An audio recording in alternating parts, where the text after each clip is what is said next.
Hey everybody, and thank you for joining us for another episode of Pancrase, Legends of Mixed Martial Arts. I'm your host, Rob Wu, and I am very privileged to be joined by royalty today. Prince William, a little bit busy, but we do have the king of Pancrase, Josh Barnett.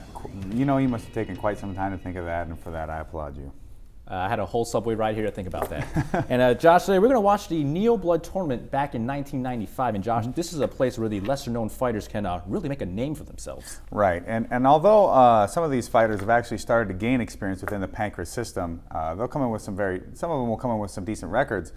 This is still a different scenario in that they're being put under the pressure cooker to see who's going to come out on best. And anytime you create a tournament situation, it's not always the guy that's favored that's going to win it.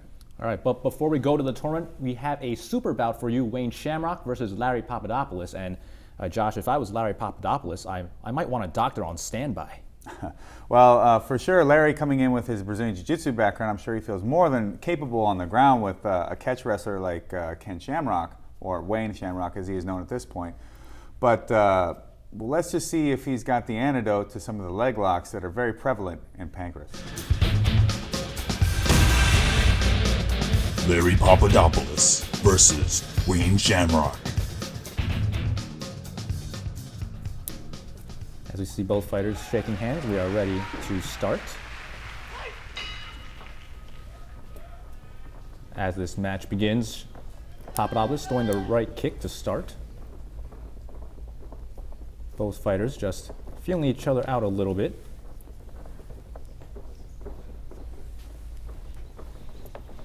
Ken owning the center of the ring, looking very confident.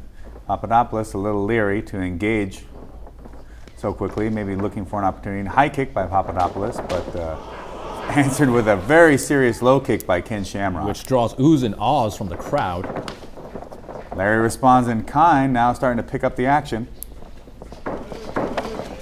Big middle kick from Shamrock. Sometimes that's what it takes, is just one guy to land one significant blow and then to get the other fighter ready to fire back, and seems like that might be the case right here. Ken Shamrock, a master of the submission, so if this fight goes on the ground, Papadopoulos has to be very careful. Devastating knee to Papadopoulos as he tries to transition from a hip toss block into a rolling knee bar attempt, but Shamrock just physically too powerful for Papadopoulos to execute such a maneuver. And if you're a Papadopoulos, what's your game plan here, Josh? Better pizza, better ingredients. I'm guessing you don't give him much of a chance in this fight. So actually, you know what? Larry is no slouch because he is in the Pancrase organization, which means he's improved.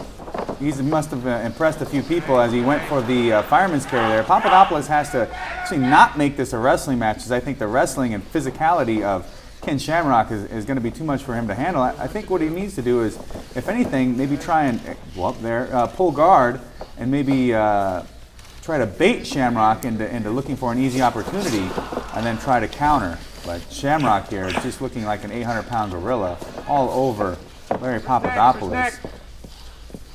And sometimes you might hear us refer to him as Ken or Wayne Shamrock. They are indeed the same person. He just happened to change his name. Ken locking up the leg of Papadopoulos, looking to drop back into a leg lock. Larry Papadopoulos looking for a sweep by hooking Ken's legs. Ken in on the Achilles lock. And that Achilles lock ends the fight. Papadopoulos screaming in pain. Ken Shamrock the winner in the first round, 2-18. Not a huge surprise here, Josh. No, just a picture-perfect Achilles lock. Gets the job done. Simple, but incredibly effective.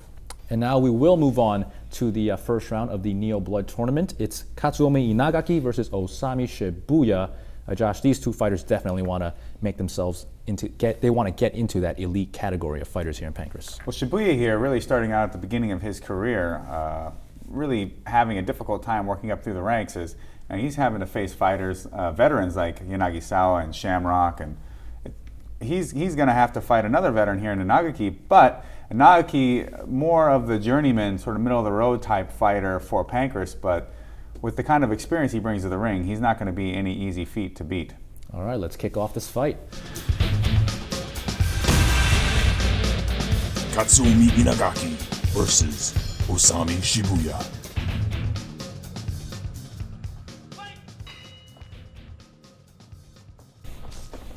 Inagaki in the black, I think, believe. and Yes. Shibuya, yes, in the gray. As we move ahead in the match, both fighters on the mat. In a leg catch position is Shibuya. Inagaki pressuring on top, dropping back into the knee bars. Inagaki against Shibuya. And Shibuya has to try to get his knee out of the grasp of Inagaki. The ropes there just in case he may need it. Inagaki trying to overhook that knee, putting a ton of pressure on that lock by putting that heel in the armpit. And fortunately for Inagaki, the Shibuya. unfortunately for Inagaki, the ref does break the fight. They will restart at the center. However, Inagaki's got to be feeling pretty confident already to get a nice catch like that. Big palm strike by Inagaki, ducked by Shibuya as he goes in for the body lock. Both fighters in the clinch, and a nice takedown by Inagaki. Well executed inside trip. However, Shibuya able to reverse positions against Inagaki and neutralize the advantage of that takedown. Further on in the match here, Inagaki losing the back control position, but looking to attack perhaps with the triangle or the arm lock. Is Inagaki off his back while Shibuya here working patiently inside the guard. And we expect this fight to end on the mat, Josh. These two guys don't really have knockout power. Well, and even if it wasn't about power, the striking game is not really their forte. Shibuya looking to secure the grapevine there.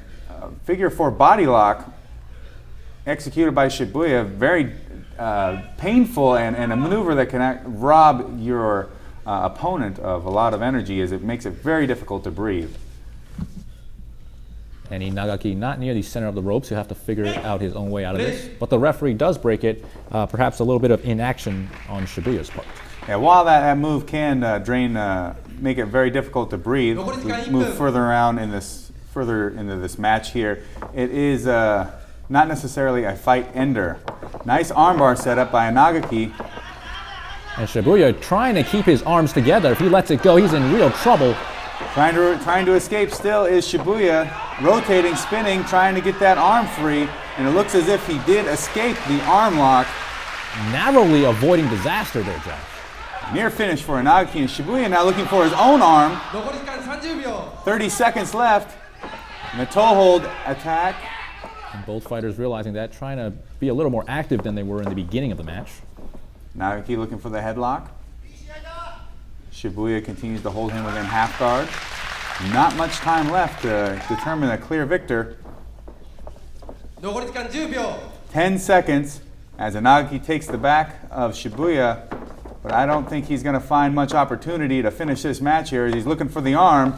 Once again going for the arm bar, but the referee will break them up as this match is over, and it will go to the judges who decide that Inagaki is the winner.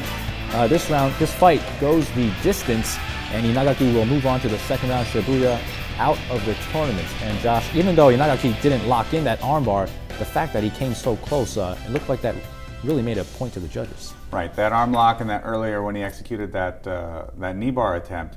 It seemed as though really most of the submission attempts executed by Inagaki were much closer to being finishes than the ones by Shibuya, and rightfully so. The judges scored that much higher on their criteria and gave the decision to Inagaki. All right, we have to take a quick break, but don't go away. More action from the Neo Blood tournament coming right after the break.